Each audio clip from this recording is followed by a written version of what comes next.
오늘은 제품 수명주기 이론을 가지고 2차전지 종목의 매도 시점을 알아보는 시간을 갖도록 하겠습니다. 제가 생각하는 2차전지의 매도 시점은 쇠퇴기에 들어가기 전이라고 생각합니다. 아마도 2030년쯤 되지 않을까 싶습니다. 쇠퇴기에 있는 종목은 투자하기에 바람직하지 않습니다. 쉽게 설명하자면 포스코나 KT 등이 있는데요. 과거 2000년대에는 포스코가 시총 2위, KT가 3위였습니다. 그때 당시에는 포스코와 KT가 성장주였습니다. 포스코는 최근에 2차전지 산업에 투자하면서 주가가 굉장히 많이 회복된 상태입니다. 마찬가지로 KT도 뭔가 획기적인 아이템이 나온다면 분명히 다시 성장할 수 있습니다. 이 글의 핵심은 본인이 매수하려는 종목이 어느 단계에 속하는지 공부하고 그에 맞는 투자 전략을 세워야 한다는 것입니다. 안녕하세요. 성공 ING 주식 채널입니다.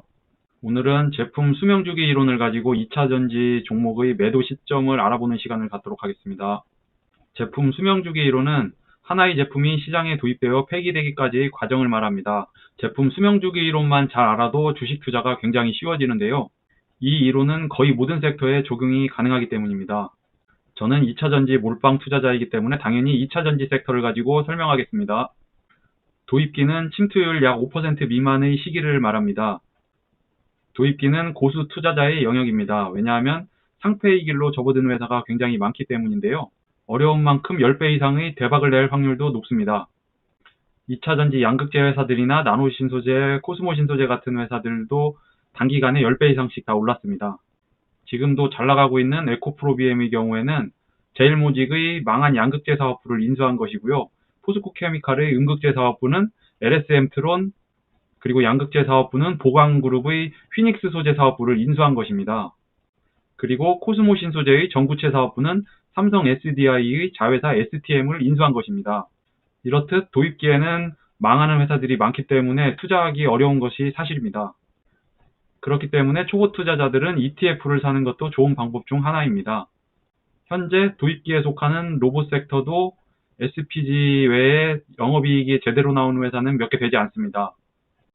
이럴 때는 새로 상장하는 로봇 ETF를 사는 것이 초보 입장에서는 큰 손실을 볼 확률을 줄이는 것입니다. 제가 미국에 투자하고 있는 유전자 편집 기술 관련주는 아직 도입기도 안 된 상태인데요. 그렇기 때문에 종목 5개를 가지고 똑같은 비율로 투자하고 있습니다. 유전자 편집 기술 관련 ETF조차도 아직 존재하고 있지 않기 때문에 나만의 ETF를 만들어서 분산 투자하고 있는 것입니다. 다음은 성장기입니다. 성장기에는 침투율이 약 5에서 30% 정도 되고요. 2차전지의 국내 및 미국 시장은 현재 도입기가 끝나고 성장기에 들어온 시점입니다. 중국과 유럽 시장은 성장기의 중간 정도 된다고 보시면 됩니다. 이 글은 작년 10월에 작성했기 때문에 이 글은 작년 10월 달에 작성한 글이기 때문에 현재는 침투율이 조금 더 올라간 상황입니다. 성장기의 특징은 시장의 대장주가 명확하다는 것입니다. 이런 경우에는 ETF보다는 개별주를 사는 것이 수익률 측면에서는 좋을 수 있습니다. 대표적으로 양극재 회사들이 그렇습니다. 다만 성장기에는 도입기처럼 10배 이상 수익을 보는 것이 어려울 수 있습니다. 그래도 아직 2차전지 섹터 투자는 전혀 늦지 않았습니다. 우리나라의 LG나 삼성, SK가 미국과 유럽 시장을 장악하기 전이기 때문인데요. 아직 미국과 유럽 등의 조인트 벤처 회사 준공도 되지 않았기 때문입니다. 다음은 성숙기인데요. 이때는 침투율이 약 30%에서 50% 정도일 때입니다. 2차전지 성숙기는 대략 2030년 정도가 될 것 같은데요. 우크라이나와 러시아 전쟁, 이스라엘과 팔레스타인 전쟁 등으로 아무래도 더 늦춰질 것 같습니다. 성숙기의 투자는 성장기만큼의 수익을 보기도 힘들 것입니다. 이미 살아남은 회사들이 독점하고 더 이상 큰 폭의 매출 성장이 불가능하기 때문인데요. 제가 생각하기에는 삼성전자가 바로 여기에 해당된다고 생각합니다. 이미 스마트폰 쓸 사람 다 쓰고 있고 컴퓨터도 집에 한 대 이상씩 다 있고 가전제품도 이미 다 있기 때문인데요. 앞으로 스마트폰 같은 뭔가 획기적인 아이템이 나온다면 삼성전자도 다시 성장기로 들어갈 수 있을 것입니다. 제가 생각하는 2차전지의 매도 시점은 쇠퇴기에 들어가기 전이라고 생각합니다. 아마도 2030년쯤 되지 않을까 싶습니다. 다음은 마지막으로 쇠퇴기인데요. 이때는 침투율이 약 50%를 초과하는 시점입니다. 쇠퇴기에 있는 종목은 투자하기에 바람직하지 않습니다. 쉽게 설명하자면 포스코나 KT 등이 있는데요. 과거 2000년대에는 포스코가 시총 2위, KT가 3위였습니다. 그때 당시에는 포스코와 KT가 성장주였습니다. 포스코는 최근에 2차전지 산업에 투자하면서 주가가 굉장히 많이 회복된 상태입니다. 마찬가지로 KT도 뭔가 획기적인 아이템이 나온다면 분명히 다시 성장할 수 있습니다. 이 글의 핵심은 본인이 매수하려는 종목이 어느 단계에 속하는지 공부하고 그에 맞는 투자 전략을 세워야 한다는 것입니다. 투자의 나쁜 예를 한 가지만 들어보겠습니다. 바로 현대차 같은 전기차 회사에 투자하는 것입니다.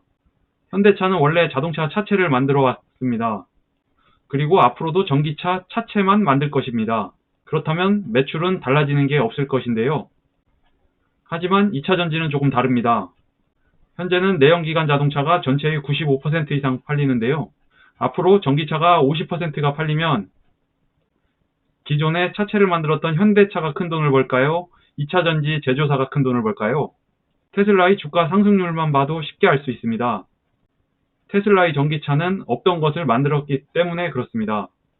2차전지도 없던 것이니 앞으로 성장성도 어느 정도 보장됩니다.